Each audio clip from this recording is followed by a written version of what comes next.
Olá, sejam bem-vindos aos Velhos São os Trapos.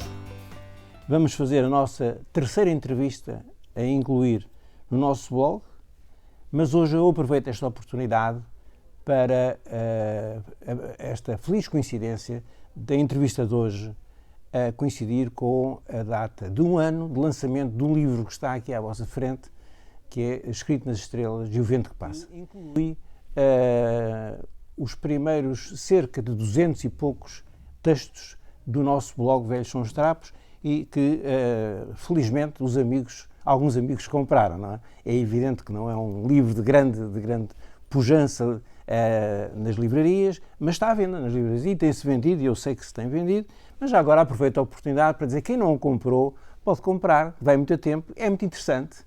E tem uma vantagem, as pessoas quando vão para a cama leem um texto e adormecem, o que é muito bom, substituir os comprimidos para dormir.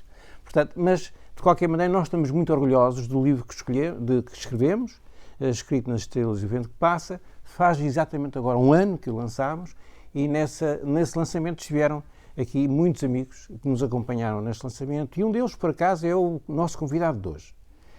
O nosso convidado do mês de fevereiro, vou agora passar para o convidado, do mês de fevereiro, é uma pessoa que vem da área do desporto. Devido à oportunidade lhe formulámos, a este nosso convidado, foi evidentemente muito ponderado e estamos gratos que o tenha aceito de imediato. O comandante Vicente Moura participou desde 1946 até 2017 em múltiplas atividades ligadas ao desporto. Desde de simples praticante, passando por atleta federado, dirigente desportivo em clubes, associações, federações e Comitê Olímpico de Portugal, por duas vezes. A primeira de 1990 a 1992 e a segunda de 1997 a 2013. Integrou, além disso, diversas organizações nacionais e internacionais relacionadas com o desporto, muitas delas por inerências dos seus cargos, outras por ser levado em conta o seu vasto conhecimento das áreas envolvidas. Conseguiu, ao longo da sua vida, acumular esta profusa atividade desportiva com a sua profissão essencial, a de oficial da Armada, na qual atingiu a hierarquia máxima que lhe competia. Não tivemos dúvida em convidá-lo para esta conversa-entrevista. Julgamos ser difícil encontrar mais alguém que, nestas áreas de prática e dirigismo, melhor possa representar o conhecimento e o espírito desportivo e transmitir-nos apontamentos da sua riquíssima experiência com que sempre contribuiu e ainda contribui para o desenvolvimento da expressão e da notoriedade do desporto no nosso país. Vamos então conversar com o comandante José Vicente Moura. Olá, comandante Vicente Moura. Muito obrigado por estar aqui presente connosco hoje. É um prazer e uma honra para o nosso blog Velhos São os Trapos tê-lo como convidado. Sabe que tenho, pessoalmente, por si, um apreço muito grande, um apreço pessoal e um apreço por aquilo tudo que conheço de si como ator do desporto. Ao pensarmos no nosso blog em convidar uma pessoa que representasse bem o desporto em Portugal, evidentemente que o seu nome me ocorreu logo e há que agradecer, deixar aqui publicamente, como já fiz, o agradecimento por ter aceito de imediato o nosso convite. Muito obrigado por isso. Por ti, a primeira pergunta que eu tinha para si é uma coisa simples. Sabemos que iniciou a sua prática desportiva muito jovem, em diversas atividades, principalmente na natação. Sempre, julgo, no sport realizado a fundo. Porquê essa iniciação desportiva? Ora bem, em primeiro lugar queria naturalmente agradecer o convite, o honroso convite que me foi feito para estar aqui hoje a ser entrevistado para este blog, Velhos São os Trapos, ainda por cima por um engenheiro Márcio da Silva, um amigo de longa data, um colega, companheiro das lides do Comitê Olímpico. Portanto, é uma honra, uma satisfação estar aqui. Eu comecei a praticar desporto no Argésia da Funda, eu morava muito perto do clube e em 1946, já lá vai bastantes anos, os meus pais inscreveram-me no clube e como o clube era, na altura, e de certa forma ainda hoje é o mais importante clube da natação do país, rapidamente aprendi a nadar e ingressei na equipa do Sport Argésia da Fundo.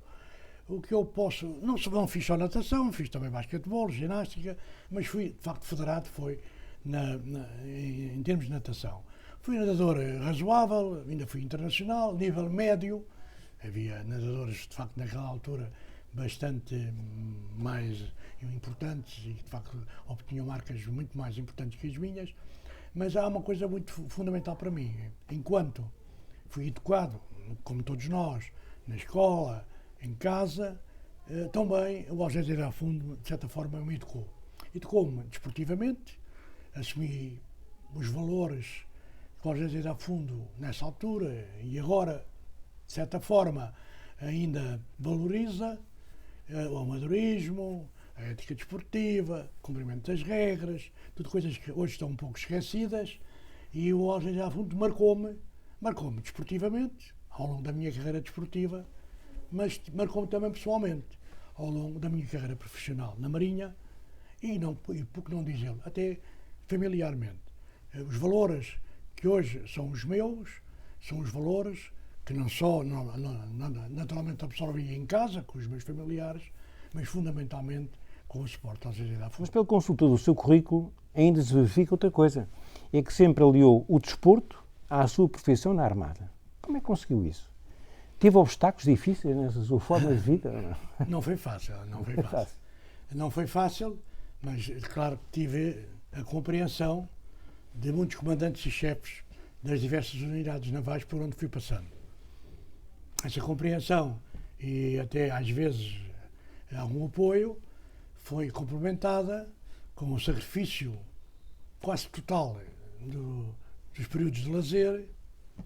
As férias era coisa que eu não tinha, porque gastava as férias em deslocações ao serviço do desporto e, de certa forma, prejudiquei também a minha família, a minha mulher, os meus filhos, até os meus netos, porque não lhes dei a atenção que seria natural.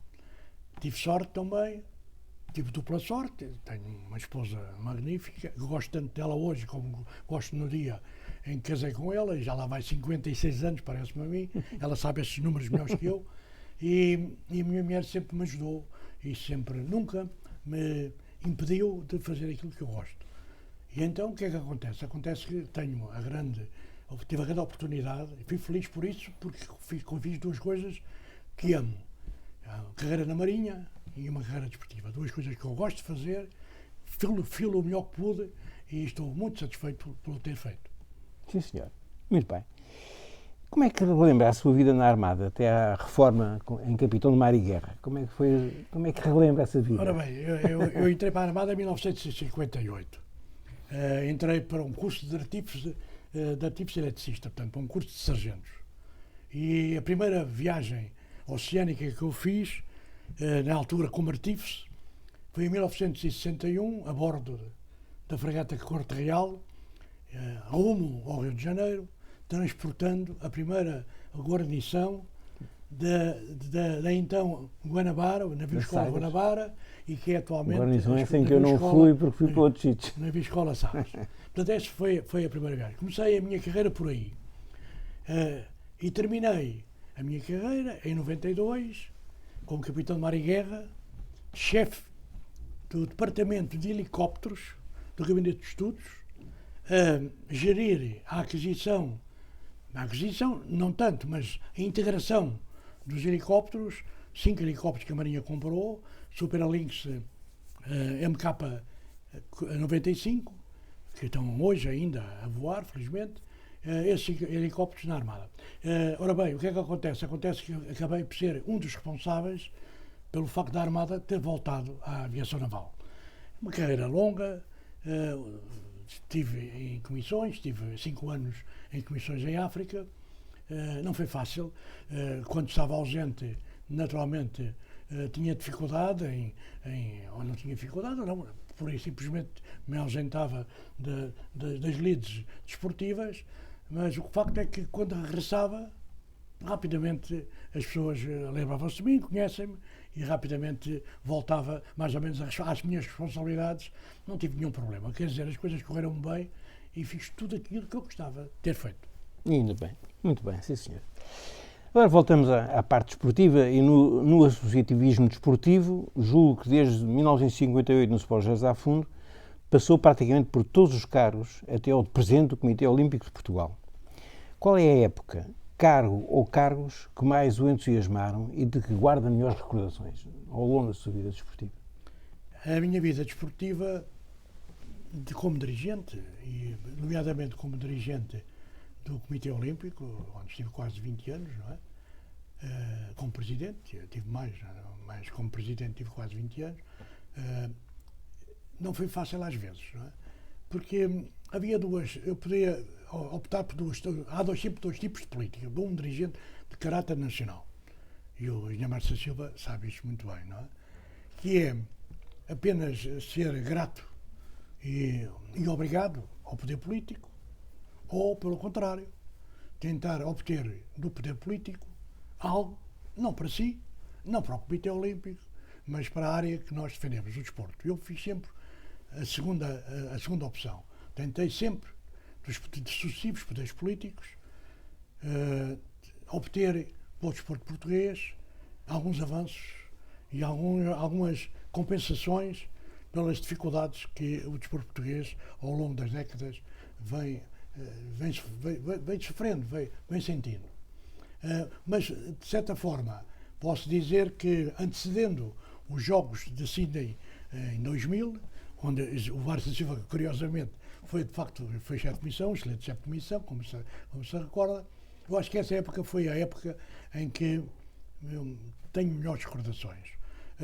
Antecedendo os Jogos, foi possível convencer os responsáveis governativos, quer no governo, quer na administrativa, a parte administrativa desportiva, que da importância de criar um programa de apoio para a preparação olímpica. Este programa foi criado antecedendo os Jogos, e nos Jogos já se notou, nomeadamente, as diferenças substanciais relativamente aos processos anteriores, que eram um processo puramente casuístico, e aqui não, foi um processo preparado, com mínimos de participação, com apoios sistemáticos aos atletas, às federações, aos técnicos, etc. Esse foi um período, para mim, julgo ideal. Recordo que também nessa ocasião se inaugurou a sede do Comitê Olímpico, no ano 2000, consegui inaugurar-se a sede do Comitê Olímpico, a nova sede, a sede que existe hoje é uma sede que honra qualquer Comitê Olímpico da Europa e do mundo, portanto é uma sede moderna, com todas as condições necessárias. Foi possível estudar-se e esteve muito perto de concretizar-se uma candidatura de Portugal à realização dos Jogos Olímpicos, não propriamente para a candidatura à realização dos Jogos Olímpicos, mas sim para um estudo da eventual apresentação de uma candidatura aos Jogos Olímpicos. Enfim, foi uma época, quanto a mim, de ouro que eu tive no Comitê Olímpico. Essa é, de facto, para mim, a melhor fase. As pessoas que achem, em sua opinião, que mais se aproximaram desse ideário olímpico em termos de responsáveis políticos e governativos? Ora bem, eu conheci muita gente. Alguns já faleceram, outros perderam-se na poeira dos tempos, como eu também já me perdi, estou mais ou menos perdido. Estou num momento diáfano do tempo. Mas talvez tenho que falar no João António Samaranch. Samaranch, uma personalidade complexa, difícil, mas inesquecível. Samaranch é talvez a pessoa, para mim é como considero, para além do Barão Pierre Coubertin, o melhor presidente do Comitê Olímpico Internacional até hoje. De longe, mas de longe. Embora fosse atacado e fosse um homem do regime anterior, mas enfim, tinha qualidades e capacidades inesquecíveis. Ele foi sempre muito correto para comigo. Eu lembro-me perfeitamente que ele já estava fora do Comitê Olímpico, era presidente honorário. Eu tive um acidente em 2010 dos Jogos Olímpicos de Inverno em Turim, caí, parti duas vértebras, e ele lá me foi visitar, de facto, muito simpático. João António Samaranch. Para isso, Jacques Rocco também gostei dele, embora é um homem diferente, um homem já muito mais ligado aos tempos atuais. E, em termos olímpicos, falava no Mário Pescante, um homem presidente do Comitê Olímpico de Itália, um homem também interessante, um italiano típico, com aquelas nuances que os italianos costumam pôr nos seus empreendimentos, nas formas como eles gerem a sua carreira, foi também muito interessante. Em termos nacionais, Jorge Sampaio, tenho que falar no presidente Jorge Sampaio, Miranda Calha, um secretário de Estado, foi 2 vezes secretário de Estado do Desporto e também considero o melhor secretário de Estado que eu conheci em termos de desporto. Roberto Carneiro, um ministro excepcional, um homem, de facto, da grande caraveira, António Guterres, enfim, podia falar muito mais gente. O homem que foi o presidente do Comitê Olímpico e hoje está retirado de Moçambique, Marcelino Macomb, enfim, hoje são tantos que escolher. Muita gente, mas de facto conheci muita gente e isso para mim foi fundamental. Foi fundamental. Sim, senhor. Ora bem, também de acordo com o seu historial, eu vou fazer um pequeno resumo que eu acho que é bem ilustrativo. Esteve presente e foi responsável em 8 Jogos Olímpicos de Verão e 4 de Inverno. Criou os Jogos da Lusofonia, com 3 edições, em 2006 em Macau, 2009 em Lisboa, 2013 em Goa. Promoveu a construção da atual sede do COP, como aliás já disse. Criou o primeiro programa de preparação olímpica. Contactou organizações internacionais e as atividades de outros países. Quais as suas melhores recordações e as experiências que mais o impressionaram de tudo isto? Bem, tenho que começar pelo início, pela parte desportiva, naturalmente. E na parte esportiva, a minha experiência mais fabulosa, tive outras depois similares, mas a mais fabulosa foi a conquista da medalha de ouro de Carlos Lopes em 1984. Eu era o chefe de missão aos Jogos em Los Angeles e nesses Jogos Portugal ganhou a medalha de ouro na maratona e a medalha de bronze na maratona feminina, a Rosa Mota, e o António Leitão a medalha de bronze nos 5.000 metros. 3 medalhas, quando eu fui chefe de missão. Fantástico, porque em atletismo nós classificámos-nos em 13º lugar, nunca mais a gente se aproximou, só no atletismo 13º lugar, e em termos de medalhas também ficámos entre os primeiros 40 e poucos países. Ora bem, o que é que acontece? Acontece que Carlos Lopes ganha a maratona, eu acompanhei, tanto quanto pude, parte do percurso, e nunca mais posso esquecer quando eu vejo entrar no Estádio Olímpico, sozinho, a agitar os braços, rumo à meta, e nessa noite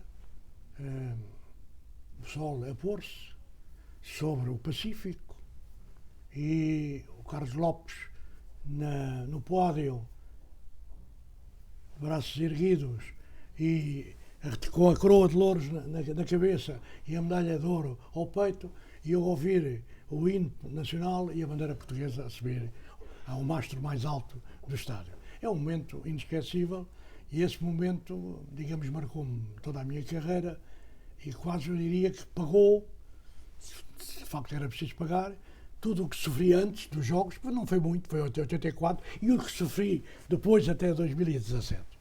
Esse foi para mim um grande momento. Depois disso, felizmente, tive outros grandes momentos.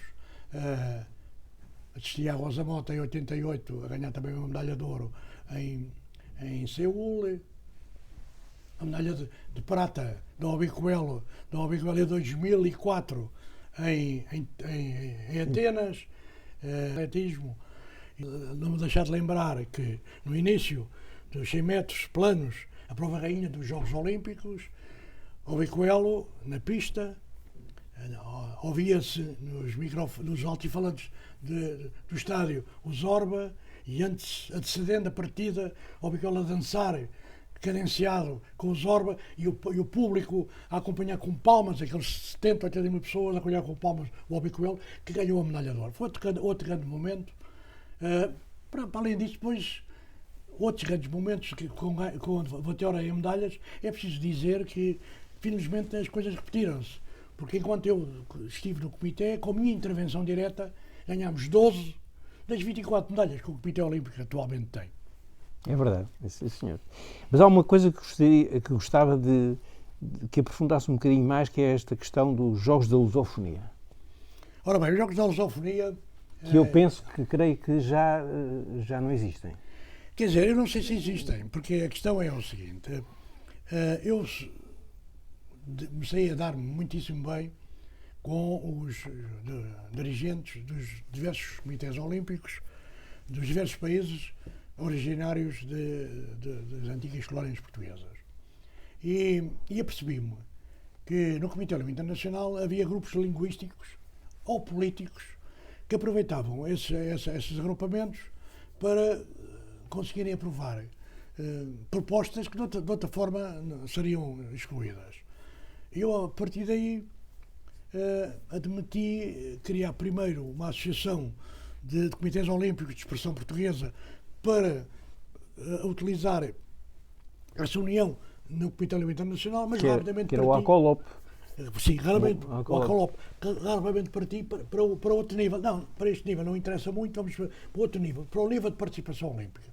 E então, em 2004, em junho de 2004, do Comitê Olímpico, convoquei uma Assembleia Constituinte da Associação dos Comitês Olímpicos de Língua Oficial Portuguesa, a ACOLOP, e essa associação de 12 comitês olímpicos, entre países independentes e territórios, ex-territórios, onde Portugal preponderou no passado, criámos uma associação. Essa associação, que depois teve várias assembleias, o Mário da Silva também teve a ocasião de terem algumas, acabou por redundar na criação dos Jogos da Lusofonia. Os Jogos da Lusofonia foram criados à imagem dos Jogos da Commonwealth. Atualmente existem Jogos da Commonwealth. Começaram por Jogos do Império, ainda os países não eram independentes. Os ingleses, inteligentemente, começaram a organizá-los como Jogos do Império. Hoje são os Jogos da Commonwealth. E existem também os Jogos francófonos. A França faz isso também. Os espanhóis nunca conseguiram, porque as relações deles com os países da língua castelhana não são muito favoráveis. Mas nós conseguimos isso. Portugal conseguiu um feito quase extraordinário, que internacionalmente foi bem assinalado, até em diversos jornais, revistas, etc., que é um país que tinha acabado uma guerra de 13 anos, uma guerra dura, fratricida, digo eu até, porque somos todos irmãos, de 13 anos, conseguiu ultrapassar essa guerra e criar uma associação para a defesa da sua língua, que é a língua portuguesa. E os primeiros jogos correram com um êxito magnífico. Eu presidia a associação em Macau, em 2006. Depois os segundos foram em Lisboa, em 2009. Aí já tivemos algumas dificuldades, porque aqui os governos, uma coisa é aquilo que prometem, outra é aquilo que de facto depois concretizam. Temos algumas dificuldades, fizemos os jogos e acabamos os jogos com um déficit já razoável no Comitê Olímpico. E depois, mais tarde, houve um outro que é fantástico. Eu fui muitas vezes a Goa, eu restabeleci as relações de Portugal desportivamente com Goa. Eu estive em Goa em 2005 e as pessoas choravam quando me viam. As pessoas choravam de Goa, porque Goa, na altura, de facto, depois de 1961, do trauma do que tinha acontecido, a invasão e do corte de relações, Goa nunca esqueceu os portugueses. E eu fiquei, digamos, fiquei absorvido, fiquei sensibilizado por Goa e pela Índia. Pela Índia em si, a Índia como um grande país, depois tive a oportunidade de visitar, enfim, mais ainda. Eu estive em Goa, Damão, Diu, Nagaravali, etc. Podia contar aqui várias coisas interessantes. Podia contar, por exemplo, que quando fui de Damão para Nagaravali, passei na estrada e vi uma coisa em madeira a dizer o seguinte: está a entrar no Estado português da Índia. Nunca tiraram isso, ainda lá está. E quando cheguei ao hotel, em Silvassar, parece que é o nome, não tenho a certeza absoluta, falaram português comigo no hotel e comi bacalhau cozido ao jantar. Isto em Dará. Repare bem, isto é uma coisa fantástica. Ora, 2013, quem organizou os Jogos da Lusofonia foi, de facto, Goa. Uns jogos fantásticos, gastaram bastante dinheiro porque fizeram uma série de novas infraestruturas, Mas aí convidaram, eu já não era presidente do Comitê Olímpico, mas convidaram para estar 3 dias em Goa. Eu fiz uma viagem destas, 24 horas para lá, 3 dias, 24 horas para cá, mas fui. Podia não ter aceito o convite, mas fui. E aí Portugal já foi com uma equipa bastante limitada, já não voou futebol, estavam à espera que o futebol aparecesse. O Brasil só se fez representar por um grupo de atletas de combate, enfim, não sei se karatê ou não. Ora bem, aí já houve de facto um pouco envolvimento do nosso país nos Jogos da Lusofonia. E daí para cá nunca mais se realizaram. Embora tivesse ficado aprovado com uma obrigação escrita do governo de Moçambique que iriam organizar em 2017 ou 2018. Julgo que 2017. O facto é que estamos em 2020 e os jogos não se realizaram. E tanto quanto sei, incompreensivelmente, Portugal tem sido um dos países que tem mais aliado desta hipótese. Os responsáveis, aparentemente, não compreendem que os jogos da lusofonia, muito mais que os resultados esportivos que possam eventualmente obter-se, interessa mais para Portugal como defesa da língua portuguesa e da permanência da nossa cultura em África e no Oriente. E mesmo na América do Sul, no Brasil. E isso não acontece, contrariamente ao que os ingleses não esquecem. Devo referir que, para piorar esta questão, devo afirmar que Moçambique já pertence aos Jogos da Commonwealth. Pediu ainda. E Angola vai pedir o mesmo, vai fazer o mesmo, vai pedir. Portanto, estes dois países, Angola e Moçambique, muito importantes para Portugal. Angola, então, enfim, em termos financeiros, nem vale a pena a gente referir, preparam-se para integrarem o grande círculo internacional de inglês. Portanto, eu acho que o facto deste esquecimento, que eu não quero referir de outra maneira, é lesa pátria. Depois há um aspecto relacionado com o desporto que eu sei pelo qual se bateu muito e que defendeu muito, foi o fair play desportivo. E combateu, eu sei disso, em diversas áreas da evolução do espírito desportivo. Como é que acha que esse tema tem evoluído desde que saiu do Comitê até aos dias de hoje? O fair play e tudo isso que está relacionado com a violação do espírito desportivo? Tem evoluído negativamente. Esse é que é um facto. Porque nós não podemos esquecer o seguinte: tudo começa na escola, em casa e na escola.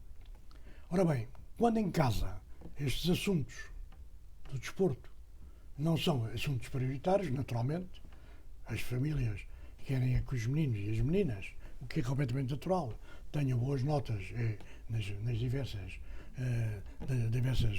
estudos que fazem. O desporto é preciso ser ensinado na escola. O desporto escolar em Portugal, no regime anterior, foi aproveitado, era obrigatório, foi aproveitado pelo regime salazarista para tentar, de alguma forma, prolongar o seu regime. No regime democrático, portanto, deixou a Universidade Portuguesa foi extinta, acabou a obrigatoriedade da prática desportiva e não se conseguiu até hoje, no meu entendimento, construir um sistema desportivo que envolva toda a nossa juventude.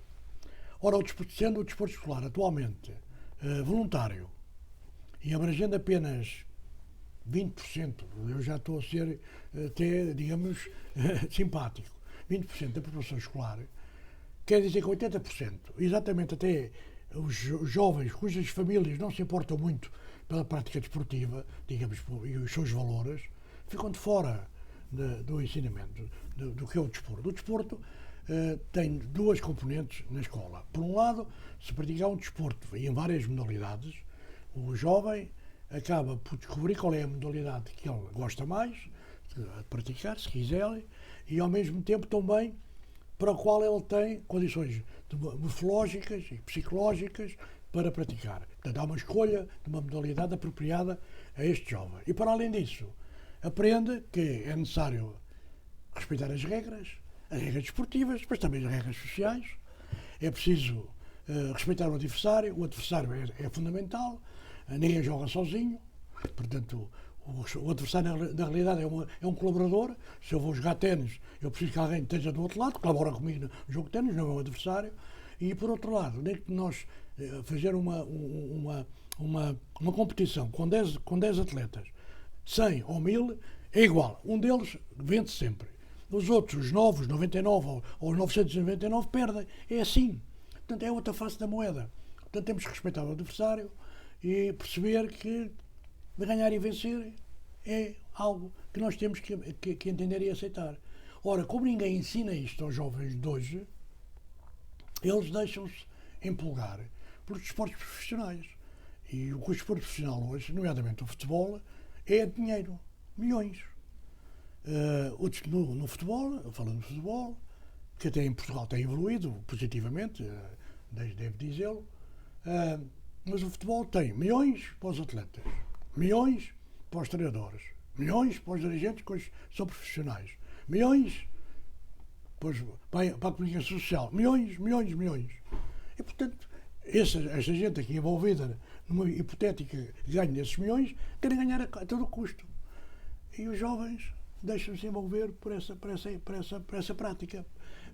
Portanto, querem também que as suas equipas ganhem a todo o custo. E, com isso, as claques, que foram criadas há décadas para ajudarem a nossa equipa e motivarem a nossa equipa, a equipa do nosso clube, hoje acaba de ser um grupo de pressão numa vitória a todo o custo. É preciso que ganha. Se não ganhares, és um loser, és um perdedor, e conduz a esta situação que nós hoje temos perante nós. Claques que tiram velha leite de todo lado, ofendem toda a gente, afastam toda a gente, e os jovens e as crianças dos jogos, ofendem e agridem os dirigentes, para não falar em Alcochete, porque isso é outra coisa. E, bem, estamos a falar de quê? Estamos a falar de um problema de segurança nacional. Segurança nacional. Isto é um problema de Estado. Os clubes não têm hipótese hoje de resolver este problema. Não têm hipótese. A Liga sozinha também não tem hipótese de resolver este problema. A Federação, não sei onde é que ela neste assunto anda, porque anda ausente. E o Estado? Os Estados são políticos, são governos, deve ter medo de se meter com o futebol, porque sempre os votos claro. Se vou meter com este clube, pois o dirigente diz que não sei o quê e tal, e portanto tem tudo a fugir disto. E a gente viu perfeitamente que a Inglaterra, que era humilhada e vilipendiada por toda a Europa pelas suas claques, hoje resolveu esse problema calmamente. Os jogos estão cheios, os estádios são cheios, toda a gente joga. O futebol é um espetáculo. Antigamente eu ia para o estádio de Alvalade, começava a ver várias modalidades, andava ali a passear e depois ia ver o futebol. E hoje as pessoas têm que ir com o capacete, preparados com a prova de bala, e com medo, e crianças não levam, porque é que não é para crianças. Portanto, há aqui um problema muito grave para Portugal. Portanto, nós perdemos o comboio do fair play. Ninguém tem fair play. E este ambiente de vitória a todo o custo no futebol acaba por contaminar as outras atividades. Provavelmente nas atividades empresariais, bancárias, advogados, etc., também é preciso ganhar-se dinheiro a todo custo. E é preciso um crescimento anual sistemático. Quanto é que ganhamos este ano? A meta para o ano que vem é mais 20%. E para a outra é mais 20%. Está bem, mas agora não há mais. Está bem, mas isto não interessa. Está mais 20%. Como se Portugal hoje tivesse 10 milhões e meio de habitantes, para o ano que vem tem 11 milhões e meio, depois tem 14 milhões e 15 milhões. Que não tem. A população é a mesma. Mas é preciso ganhar sempre mais dinheiro. Não é? Ora bem, o que é que acontece? O fair play falta no desporto, falta na vida social e falta na política. Muito bem, não podia ser mais claro. E agora tinha aqui uma última pergunta, no fundo, enfim, congrega muito aquilo que já disse, mas que não quero deixar de fazer esta pergunta. Eu sei que, de uma forma geral, todos sabemos que sempre teve um pensamento muito claro sobre o desporto nacional e o olimpismo em Portugal. Aliás, acaba de fazer algumas declarações nesse sentido e todos percebemos isso. Resumindo, o Comitê Olímpico e a Confederação do Desporto em Portugal são, no fundo, os redutos protetores, envolventes e muitas vezes programáticos de quase todas as federações desportivas portuguesas. Como é que, em sua opinião, caracteriza as evoluções havidas e o que perspectiva para o desporto e para a agregação dessas federações para o futuro do país e para na área do desporto? Como é que prevê o desporto em Portugal? Ora bem, houve um período interessante em Portugal, em exatamente 89, 1990. Foi quando foi promulgada a Lei de Bases do Sistema Desportivo, sendo então Ministro da Educação o engenheiro Roberto Carneiro. A Lei de Bases do Sistema Desportivo foi promulgada, eu nessa altura fazia parte, era já depois quando entrei em 1990, já estava no comitê, em 91 depois passei a ser, em 90 passei a ser presidente, portanto era eu que participava nas diversas comissões. A ideia era que a lei regulamentasse naturalmente todo o desporto português. Aliás, depois houve várias comissões que fizeram toda essa legislação onde eu participei, a legislação que está quase toda em vigor, salvo alguma, praticamente data desse período. Mais tarde fui presidente do Conselho Superior do Desporto, onde também saiu muita legislação do desporto. Mas essa legislação, dizia eu, acabou por ser, por razões pessoais, que eu não quero nem identificar, nem classificar, não vale a pena, mas por razões pessoais, dirigir-se muito mais ao controle do futebol do que propriamente ao desenvolvimento do desporto em Portugal. Pretendendo controlar o futebol, e a lei não se podia fazer uma lei só para o futebol, acabou por arrastamento a lei de base arrastar a controlar todo o desporto federado, todo o desporto federado. E daí para cá, as diversas leis de bases que foram promulgadas, foram mais duas, uma em 2004, nunca entrou em vigor, o governo estava tão mal feita que nem sequer o próprio governo a regulamentou, deixou-a cair. Depois foi uma terceira lei de base que aqui não está em vigor, que é 2007, que está perfeitamente já ultrapassada, e esta lei de bases, tanto a de 2004, que não, como eu digo, acabou por não ser regulamentada, como a de 2007, o que é que fez? Aumentou o controle sobre o movimento associativo. Hoje o movimento associativo está completamente controlado, ou pode estar controlado, ou pode estar envolvido nas opiniões governativas. O governo, os sucessivos governos já controlam todo o movimento associativo português em termos financeiros, porque há uma coisa que é curiosa.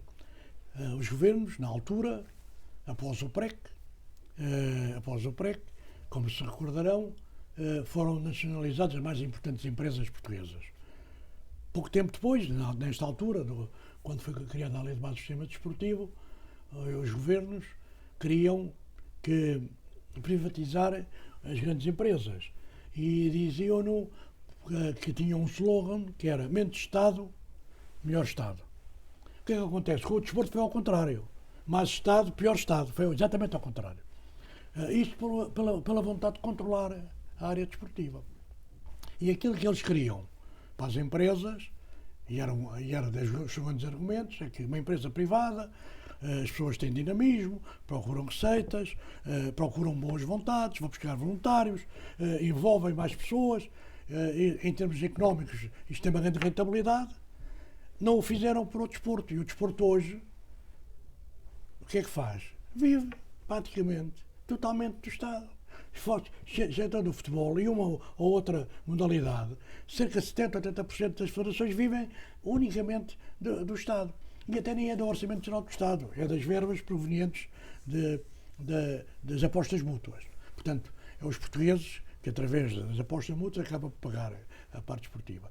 Portanto, as federações estão exangues, aguardam, quietas, caladas, que o Estado lhes diga que este ano tem mais X ou menos Y e, muito bem, agradecem e é dessa forma que Portugal, passadas estas décadas todas, continua a ter os mais baixos índices de prática desportiva da Europa, mais baixos índices de atletas federados, e enquanto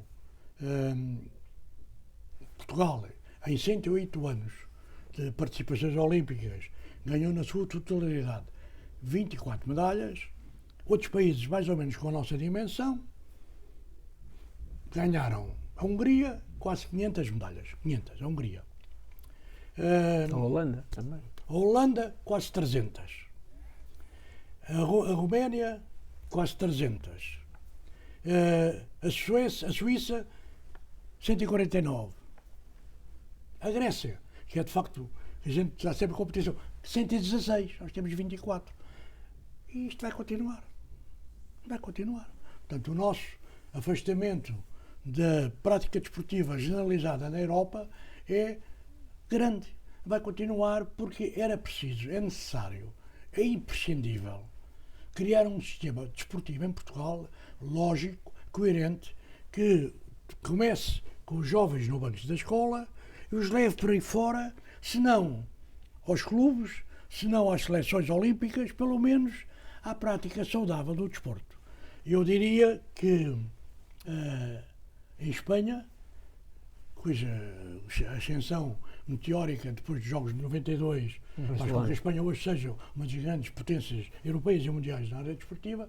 Em Espanha, recentemente, dizia o Conselho Superior do Desporto, lá, que é de facto o órgão máximo desportivo em espanhol, dizia o seguinte: cada 2 euros, cada euro gasto na prática desportiva tem, em termos de saúde, tem uma rentabilidade dupla, 2 euros por habitante. Repara bem o que é que isto significa. Portanto, a prática desportiva, hoje, em Portugal, não devia ser só uma preocupação desportiva, mas deveria ser uma preocupação de investimento na área da saúde da população portuguesa, nomeadamente a mais jovem.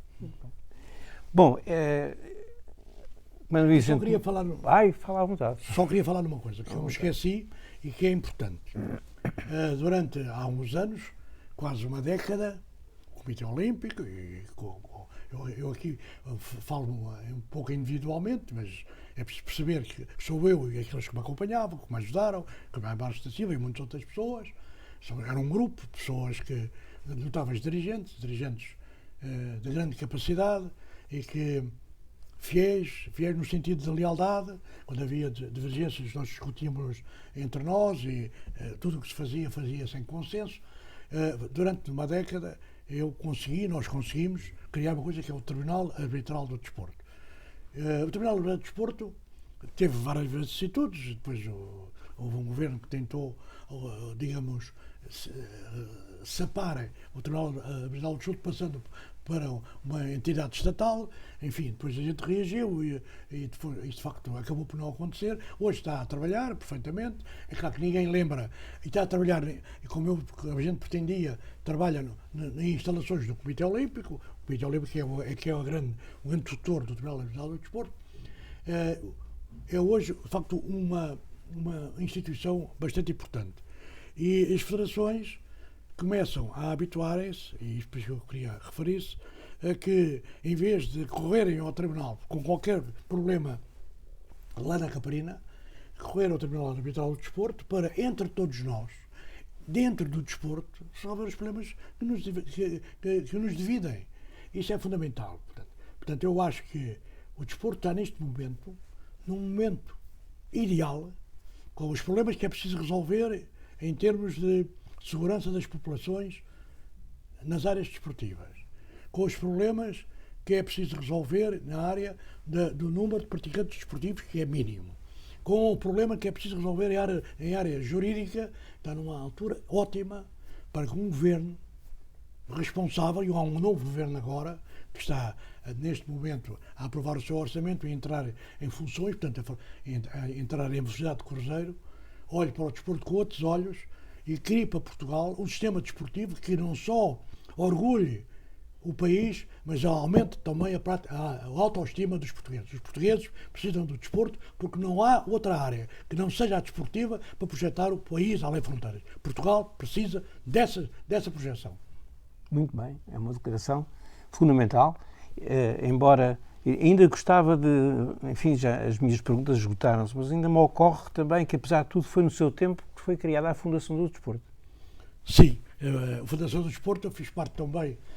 Foi uma coisa absorvida também pelo Estado, depois, não é? Mas já agora que estamos a conversar. Eu fiz ainda mais coisas. Na Fundação do Desporto eu fiz parte, foi criada, iniciada com o Roberto Carneiro. O Roberto Carneiro que criou com o diretor-geral dos desportos na altura, o Arcelino Miradela da Costa.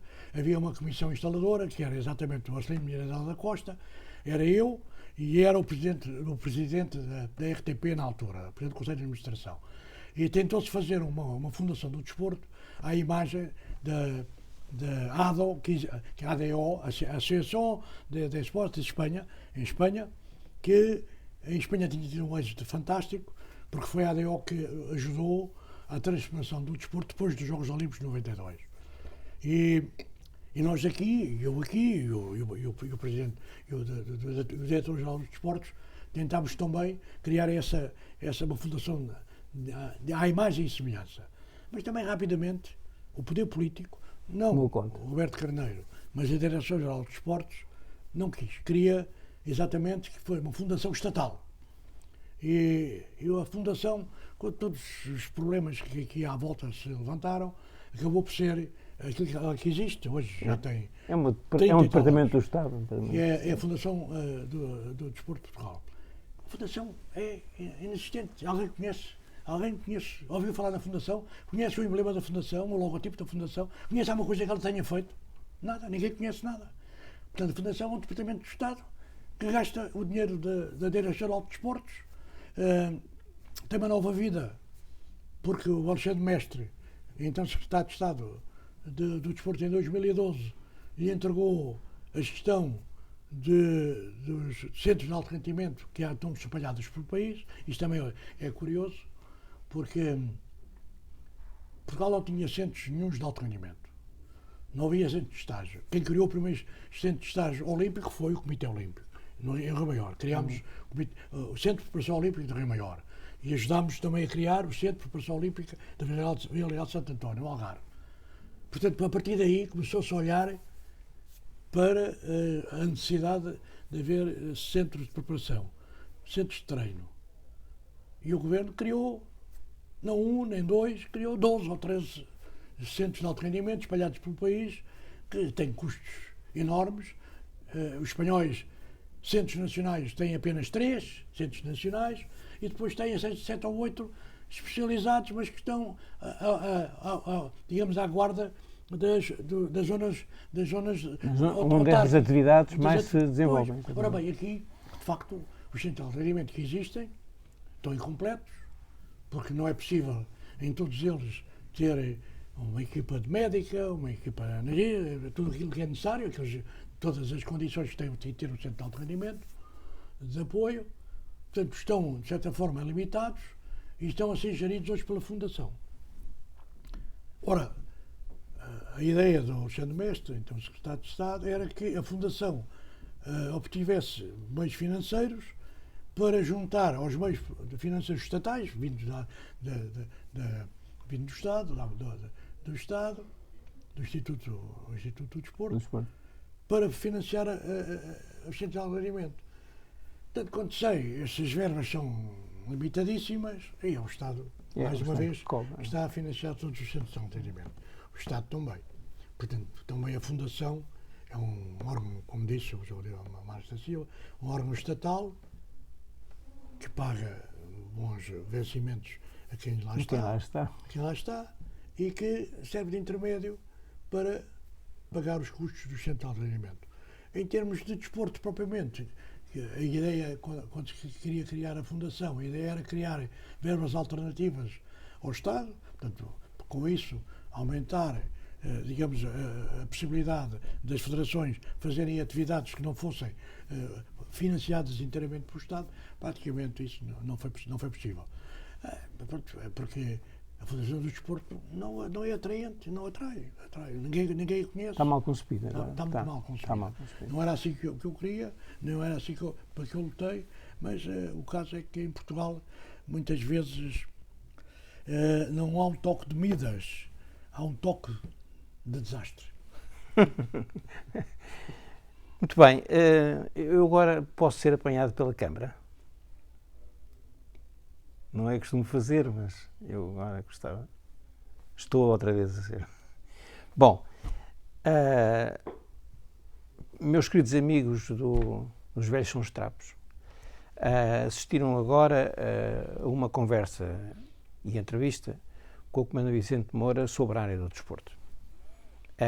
Estivemos aqui com muita atenção, não só a fazer-lhe as perguntas, mas sobretudo a ouvir as opiniões de um homem que, sobre desporto em Portugal, é difícil encontrar alguém que nos conte as histórias e a filosofia e a vida do desporto em Portugal, como o Comandante Vicente Moura acaba de nos contar. Aquilo que se passou aqui agora, nos Velhos São os Trapos, e nesta, não foi uma conversa nem uma entrevista. Eu acho que foi uma lição sobre o desporto. E pouca gente em Portugal tem a capacidade de falar sobre o desporto com a abrangência com que aqui foi falado e, felizmente, dentro de um blog que se orgulha de fazer coisas engraçadas, mas hoje, para além de engraçado, foi de uma altíssima responsabilidade. Eu quero agradecer ao Comandante Vicente Moura, não só a amizade que me dedica durante todos estes anos, aliás, até as referências que me fez. Eu estive 12 anos consigo no Comitê Olímpico de Portugal e isso não me inibe enquanto gestor ou participante aqui no Velhos São os Trapos de o ter convidado para vir cá, com a aprovação de toda a gente, aliás, mas, em minha opinião, continuo a reafirmar, foi a melhor escolha que eu podia ter feito para alguém vir aqui falar sobre desporto. Foi uma lição de desporto e as pessoas que tiverem a curiosidade de ver esta entrevista ficaram a perceber o que é preciso fazer em Portugal para se ter ética, para se ter saúde, para se ter desporto verdadeiro e para se ter fair play e honrarmos o país com o desporto que precisamos de ter. O que me resta é agradecer muito ao Comandante Vicente Moura. Normalmente estas entrevistas acabam com um aperto de mão. Eu hoje sou capaz de me atrever a pedir-lhe para me dar um abraço. Muito obrigado.